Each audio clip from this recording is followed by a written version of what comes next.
আসসালামু আলাইকুম।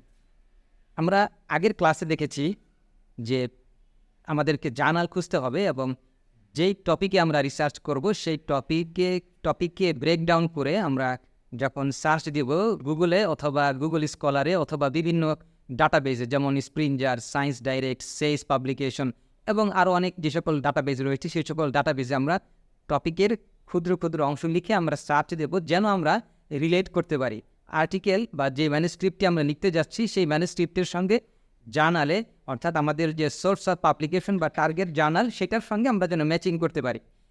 এই পর্যায়ে আপনাকে একটু মাথা খাটাতে হবে, সেটি হচ্ছে যে আপনি যে থিওরি দিয়ে আপনার ডাটাকে অ্যানালাইসিস করবেন বা আপনি যেই পার্সপেক্টিভ বা যে কনটেক্সটে আপনি কাজ করতে চাচ্ছেন ওটাকে সাধারণত থিওরিটিক্যাল ফ্রেমওয়ার্ক বা কনসেপচুয়াল ফ্রেমওয়ার্ক বলা যায়।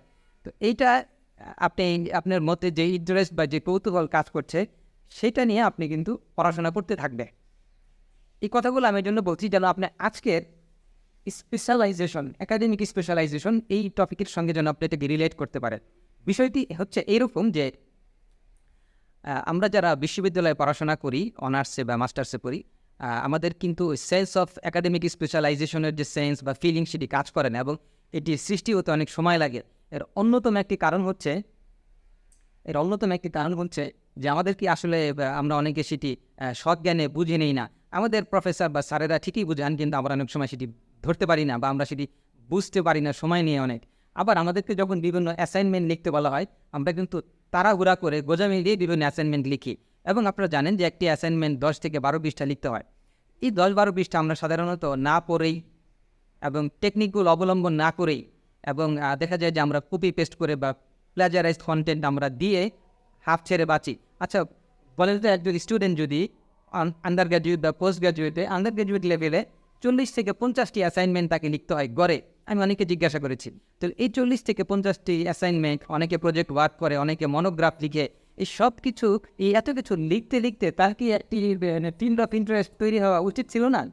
এই ফিল্ড অফ ইন্টারেস্ট হচ্ছে সেইটা যেইটা এই ফিল্ড অফ ইন্টারেস্ট হচ্ছে যে আপনি যেই ডিপার্টমেন্টে আপনি পড়েন বা আপনি যেই একাডেমিক ডিসিপ্লিনে আপনি পড়াশোনা করছেন, এই একাডেমিক ডিসিপ্লিনে কিন্তু দেখবেন যে আপনি বিশেষ কিছু থিওরি রয়েছে, বিশেষ কিছু স্ট্রাকচার নলেজ রয়েছে। এই স্ট্রাকচার নলেজগুলো বা এই থিওরিগুলো দেখবেন যে আপনাদেরকে অনেক বিশেষজ্ঞ ব্যক্তিদের নাম মুখস্থ করতে হয় এবং আপনারা বলেন যে অমুক থিওরির জনক বা অমুকে হচ্ছে অমুক থিওরি তৈরি করেছেন।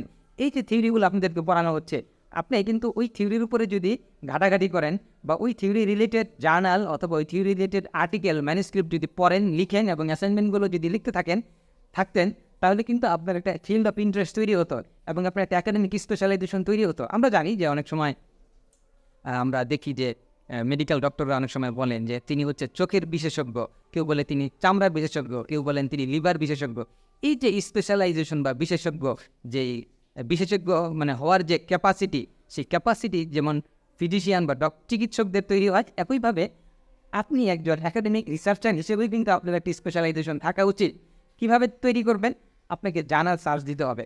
এখন আজকে আমি আগের ক্লাসে আপনাদেরকে বলেছি যে মনে হতে পারে যে আপনি ইসলামিক স্টাডিজের কোনো একটা জার্নাল নিয়ে টার্গেট করে কাজ করছেন, আসলে কিন্তু তা নয়। কারণ আপনি যখন আল কোরআনের যখন আপনি যেমন ধরেন পারসেপশন অথবা কোনো একটা টিচিং লার্নিং মেথড অথবা হচ্ছে রিডিং রাইটিং নিয়ে কাজ করবেন অথবা অন্য কোনো অ্যাসপেক্ট বা ডাইমেনশন নিয়ে কাজ করবেন, তখন আপনাকে ফিউচারে ওটার উপরে খুব ডিপ নলেজ অর্জন করতে হবে এবং ওটাই হচ্ছে আপনার এরিয়া অফ স্পেশালাইজেশন। তাহলে আপনি ব্রডলি চিন্তা না করে আপনাকে অনেক ন্যারো বা ক্ষুদ্র অংশে চিন্তা করতে হবে এবং ওই অ্যাসপেক্টকে কেন্দ্র করে আপনি থিওরি সার্চ করবেন এবং ওইটা কেন্দ্র করে আপনি জার্নাল সার্চ করবেন।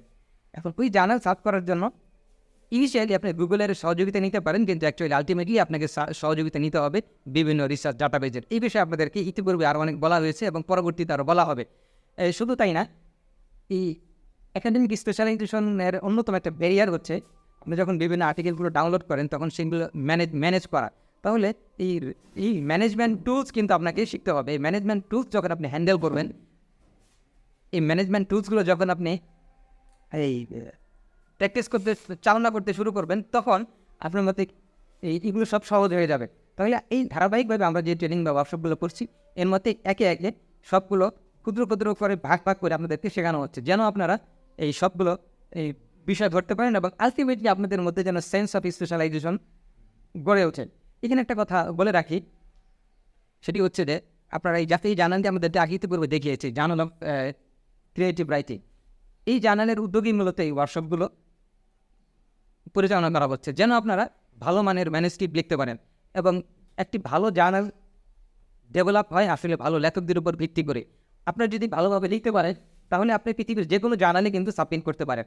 আমরা আস্তে আস্তে পরের ওয়ার্কশপগুলোতে আপনাদেরকে দেখিয়ে দেবো কীভাবে আপনি ডাটা অ্যানালাইসিস করে, অর্থাৎ প্রত্যেকটা জার্নালের চাহিদার আলোকে ডাটা অ্যানালাইসিস করে আপনি কীভাবে ওই জার্নালে সাবমিট করবেন, এবং কীভাবে আপনি এই পিয়ার রিভিউয়ার বা যারা রিভিউয়ার এবং এডিটরের যে কমেন্টগুলো আপনাদেরকে দিবি, সেই কমেন্টগুলো আপনি কীভাবে হ্যান্ডেল করবেন বা কীভাবে রেসপন্ড করবেন, এবং কীভাবে আপনি শেষ পর্যন্ত পাবলিশ করা পর্যন্ত যাবেন, জার্নাল সিলেকশন করা থেকে শুরু করে এই বিষয়গুলো আমরা ধাপে ধাপে আপনাদেরকে দেখাবো। একটা কথা বলে রাখি, আপনাদের কিন্তু রিসার্চ স্টেটমেন্ট লিখতে হয়। আপনারা যে বিশ্ববিদ্যালয়ে আবেদন করবেন ফার্দার স্টাডির জন্য রিসার্চ স্টেটমেন্ট লিখতে হয়। রিসার্চ স্টেটমেন্ট লেখার সময় অ্যাকচুয়ালি ডিপার্টমেন্ট থেকে দেখা হয় যে আপনার একাডেমিক স্পেশালাইজেশনটা কী। যদি আপনার স্পেশালাইজেশনের সাথে ওই যে ডিপার্টমেন্টে আবেদন করতে যাচ্ছেন ওই ডিপার্টমেন্টের মধ্যে ম্যাচিং হয়, তখন কিন্তু আপনার অ্যাকসেপ্টেড মানে আপনার অ্যাকসেপ্টেন্স এর লেটার পাওয়ার চান্স অনেক বেড়ে যায়। এই জন্য একাডেমিক স্পেশালাইজেশন খুবই গুরুত্বপূর্ণ একটা ব্যাপার। আপনার ক্যারিয়ার, আপনার সিভি রাইটিং, তারপর আপনার স্টেটমেন্ট, যে রিসার্চ স্টেটমেন্ট, তারপর আপনার পাবলিকেশন, আপনি একটার সাথে একটা পাবলিকেশন করার পরে আর একটা পাবলিকেশন করবেন, এই যে ধারাবাহিকতা বজায় থাকবে, এই সবগুলোর জন্যই কিন্তু এটা খুবই গুরুত্বপূর্ণ ব্যাপার। তো যাই হোক, ধন্যবাদ। পরে আবার দেখা হবে, আপনার পরের সেশনে আবার জয়েন করবেন এবং সবগুলো সেশন ধারাবাহিকভাবে দেখতে হবে। তা না হলে আপনারা এই এক মাসের মধ্যে, এই রমাদানে 1 মাসের মধ্যে যে চ্যালেঞ্জ আপনার হাতে নিয়েছেন একটি কমপ্লিট ম্যানুস্ক্রিপ্ট লিখে ফেলা, এটা আপনাদের অনেক ডিলে হবে এবং হয়তো বা আপনারা নাও পারতে পারেন। ধন্যবাদ মনোযোগ দিয়ে শোনার জন্য।